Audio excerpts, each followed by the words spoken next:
And I was like, I'm just going to ask people. So I got in the habit of going around to people in the community and just saying, and it could be people on the left, people on the right, if we think about it politically. I just say, I'm trying to take kids to Chester Emergency. Do you want to help out?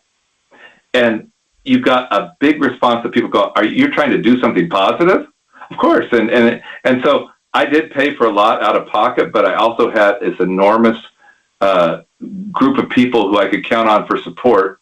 A couple people I'll just mention. There was a lady named Ursula Foster, the late Ursula Foster.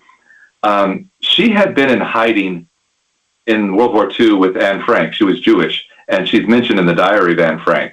And so she would come to the classroom with her star and with her identity and talk. We'd read a book called Number the Stars. So she would come in and talk about what it was like to be in hiding during World War II. She was a good chess player and supporter of the program. I had another guy, a friend of mine, who ran tournaments, and it was mostly in Silicon Valley. It was a lot of, tech people's children. So it's a pretty wealthy area. And he said, any student you bring to my tournament will be a free entry fee. And his entry fees could be like $60, $80 per student. Okay. I calculated sometime that saved me $10,000 to $15,000 because he made it free. And that gave kids an opportunity to go up and compete against what society perceives as the brightest and top students.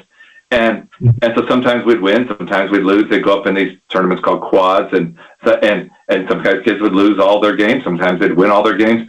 But that opportunity to go outside the bubble and compete and perform only happened because that guy chose to make it free for every child. So there were a lot of good people who helped me.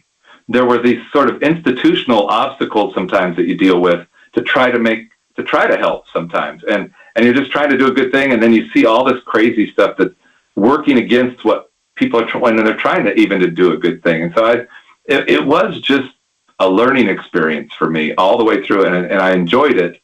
But there are days where you just go, why can't it just be like this? Why do we have to make it hard?